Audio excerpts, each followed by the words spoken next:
Inspirasi kisah Yefta. Kisah Yefta ini kalau kita baca sangat memberikan inspirasi yang luar biasa dan kiranya bisa menjadi cermin nyata buat kita mengkaji. Yefta seorang yang mendapati janji, anaknya juga mengikuti jejak ayahnya menjadi anak yang tepat janji. Dalam kisah ini diceritakan Yefta bukanlah orang yang baik-baik. Sebab jika orang baik-baik yang berjanji kemudian tepat janji, itu sudah sewajarnya. Tapi yang mengherankan adalah ketika orang yang tepat janji itu adalah seorang yang dipandang rendah, seorang perampok, ditambah anak sundal lagi. Mari kita baca Hakim-Hakim pasal 11 ayat 1 sampai ayat 3. Adapun Yefta, orang Gilead itu adalah seorang pahlawan yang gagah perkasa, tetapi ia anak seorang perempuan sundal. Ayah Yefta ialah Gilead. Ayat 2, juga istri Gilead melahirkan anak-anak lelaki baginya. Setelah besar anak-anak istrinya ini, maka mereka mengusir Yefta.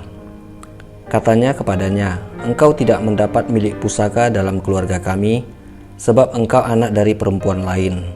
Ayat 3, maka larilah Yefta dari saudara-saudaranya itu dan diam di tanah Top. Di sana berkumpullah kepadanya petualang-petualang yang pergi merampok bersama-sama dengan dia. Pada ayat 1 disebut orang Gilead itu. Kata itu di sini menunjukkan orang yang dipandang sebelah mata, orang yang dipandang rendah. Belum lagi ditambah Yefta adalah seorang perampok, anak sundal. Tetapi nanti kita lihat bagaimana Yefta dari orang yang begitu hina ketika roh Tuhan ada di dalamnya mengubah ia menjadi seorang yang berkarakter mulia. Pada masa itu Bani Amon akan berperang melawan orang Israel. Lalu para tua-tua menjemput Yefta dan mengangkatnya sebagai kepala panglima mereka. Hakim-Hakim 11 ayat 30. Lalu bernazarlah Yefta kepada Tuhan.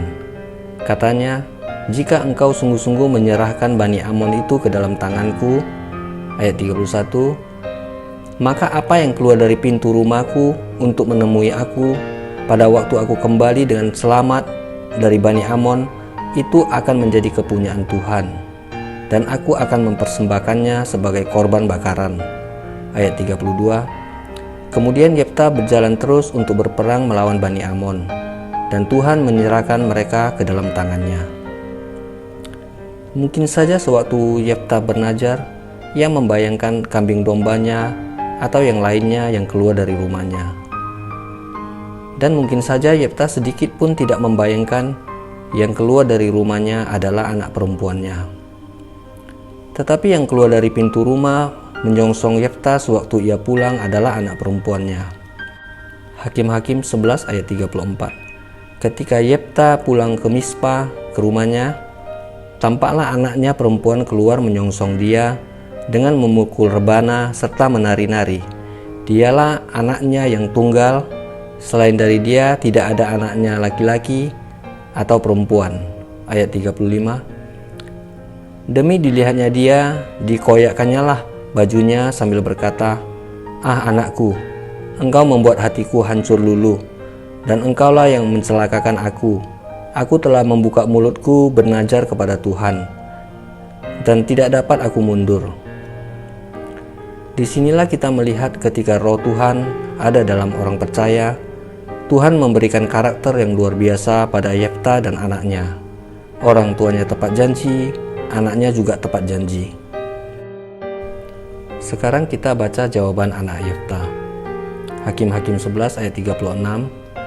Tetapi jawabnya kepadanya, "Bapa, jika engkau telah membuka mulutmu bernazar kepada Tuhan, maka perbuatlah kepadaku sesuai dengan nazar yang kau ucapkan itu. Karena Tuhan telah mengadakan bagimu pembalasan terhadap musuhmu, yakni Bani Amon itu." Demikianlah Yefta yang seorang perampok anak sundal, pada akhirnya Tuhan angkat begitu tinggi hingga disejajarkan dengan nabi-nabi besar. Ibrani 11 ayat 32. Dan apakah lagi yang harus aku sebut? Sebab aku akan kekurangan waktu apabila aku hendak menceritakan tentang Gideon, Barak, Simson, Yefta, Daud, dan Samuel, dan para nabi. Semoga kisah Yefta ini memberikan kita inspirasi bahwa bagi Tuhan tidak ada yang mustahil. Tuhan sanggup mengubah karakter dan jati diri kita, walaupun di tengah situasi yang tidak memungkinkan. Tuhan Yesus memberkati.